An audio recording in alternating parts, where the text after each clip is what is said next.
What does it mean to be healthy? I've been wondering about this question for a while now. Is it enough to be active or do cardio? Is it going to the gym and building muscles? Is it eating healthy, if such thing actually exists? Is it taking all these longevity supplements that the fitness gurus recommend?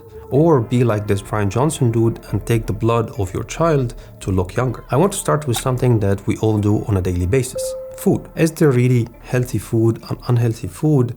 This debate has been going on since forever. In the 90s, it was fats that are the bad food.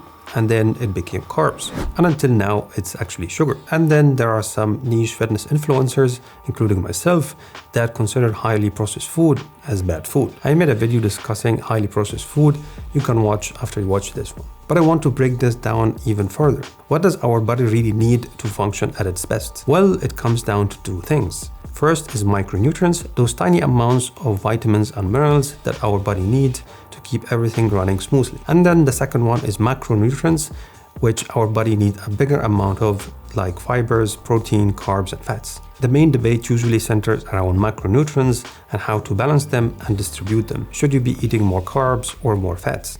And does it make any difference? The problem with researching nutrition is that it can be very difficult and sometimes ethically questionable. But from the research we have, which is a lot at this point, it seems like most of the diets or micronutrients distribution has the same effect. So eating more fats or less fats and more carbs or less carbs works just fine, at least from a health perspective. From a dieting perspective, it also doesn't make much of a difference. At the end of the day, what really matters is net calorie balance, or in other words, if you're in a calorie surplus or a calorie deficit. There is one caveat though. If you eat a high carb diet, you still need to get some fats, because fats are very important for hormone regulation and vitamin absorption, and vice versa. If you eat a high fat diet, you still need to eat some carbs to get some fibers, because fibers are really important for digestion, and that's why you can't really cut entire food groups out. All that said, I have a different opinion, which is coincidentally what the World Health Organization advocates. I believe in balance. Eating a well-balanced diet means that you eat everything from any group, nothing is excluded, even highly processed food. Being unhealthy, food-wise at least, comes from excessive eating more than specific types of food. This leads to weight gain and increased risk of metabolic syndrome. Metabolic syndrome is responsible for increased risk of coronary heart disease, diabetes, strokes, and further really serious health problems. But what is that, and why and how do we get it? The definition is simple. If you have three of the following symptoms. First is your waistline is above 40 inches for men and 35 for women. Japan had this interesting law implemented in 2008 that mandated that all health checks include a BMI and waistline check, with mixed result in its effectiveness because the fixing part was not mandatory, but at least it encouraged some people to change their lifestyle. Second, you have high blood pressure. Anything above 130/80 is considered high. The normal range is 120/80. Your fasting glucose is higher than 100 mg per deciliter. The normal range is between 70 and 100. This is easy to test. You can buy a cheap test on Amazon and do it first thing in the morning before you eat anything. Fourth is your blood triglycerides are too high. This is the only one that will require a blood test, so check with your doctor. Most of those are probably familiar to you.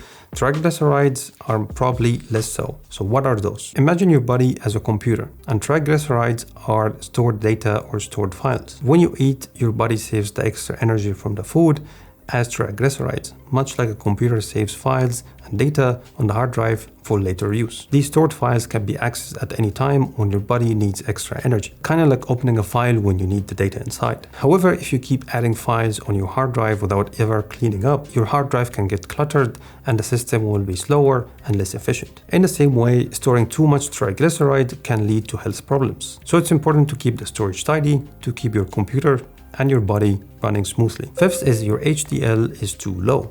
HDL is the good cholesterol circulating in your bloodstream. HDL is like the cleanup program running in your body to clear up any junk in your system. And they all have one thing in common: extra weight. It increases your insulin resistance, which increases your blood pressure. Combined with a lack of non-saturated fats in your diet, HDL drops, and you get a recipe for metabolic syndrome. The interesting thing here is that metabolic disease doesn't only affect overweight and obese people. In a 2020 study, they found that people in the normal weight range can also have metabolic syndrome symptoms. So what gives? Even though it's not 100% clear yet because the data isn't big enough, that could be explained by the phenomenon known as skinny fat or beer belly, or the more scientific name, abdominal obesity. I was one of those. I wasn't overweight by the strict definition of the word, but I had high body fat and low muscle mass. And that's why waistline measurement is really important. So what is the solution for this? You probably know the answer, and no, it's not that you need to diet. You need to build muscles and you need to be active, because this will decrease your body fat to a healthy level. And this takes us to the second component of being healthy,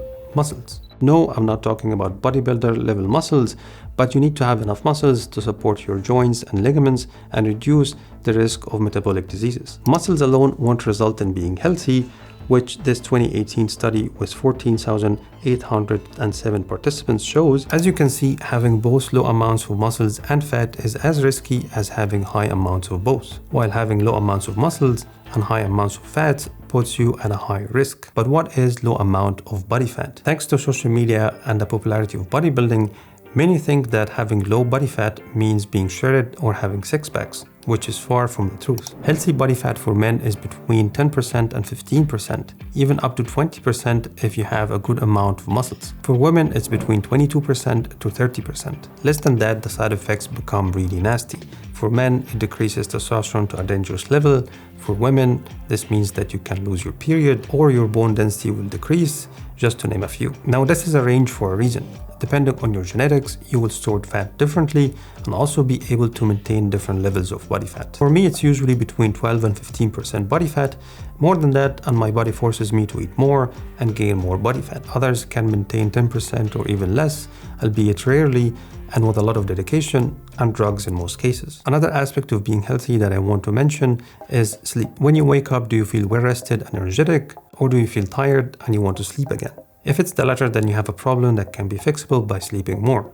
By more, I mean 7 to 8 hours a night, not 20, and sleeping in a regular schedule. We often ignore that sleep isn't only measured by how long it is, but also how regular it is. Because irregularity in your sleep can disrupt your sleep and negatively impacts your sleep quality. It doesn't really matter if you're a night owl or an early bird, although the system we work in prefers early birds, but as long as you have a regular sleep schedule that you adhere to most of the week, your sleep and wakefulness should be on top shape. I have covered what I believe is the most important aspects of being healthy, at least physically. But of course, there are more details and other aspects as well. If you want a comprehensive video on this, like the video and leave a comment, and I will see you in the next one.